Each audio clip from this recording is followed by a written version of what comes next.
عليكم ورحمة الله. ازيكم حبايبي؟ عاملين ايه؟ يا رب تكونوا بصحة وخير حبايبي ان شاء الله. بصوا احنا ساعة الشروق في اسكندرية.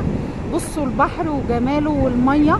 بصوا الشط يعني ما فيهوش الا احنا وعائلة تانية بس. احنا الساعة دلوقتي كام؟ 5:30.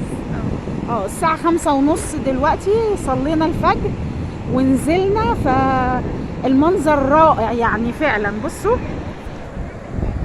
اوريكم شكل البحر معانا. الولاد دي تبعنا اهم، ابني وابن اخويا.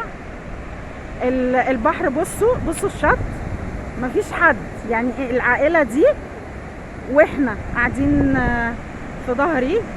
فالجو رائع رائع رائع ما شاء الله. يعني هصور معاكم كمان شوية كده تكون الدنيا نورت اكتر من كده شوية.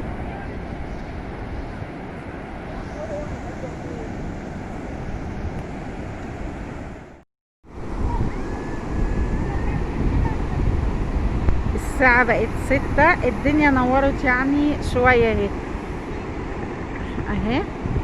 بصوا برضو يعني مفيش الا تقريبا 3 عائلات.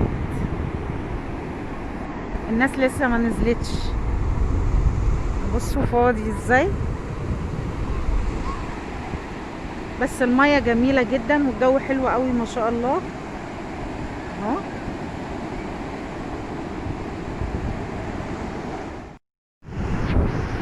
حبايبي انا صورت لكم في الشروق الصبح وصورت بعدها بشوية. احنا دلوقتي بالليل.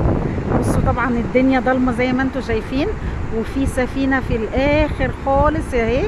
الضوء ده اهي تمام، وده صوت البحر وصوت المية اهو. بجد بجد الجو رائع ما شاء الله. ده فيديو كده من اسكندرية، وتحياتي لاسكندرية واهل اسكندرية. السلام عليكم ورحمة الله.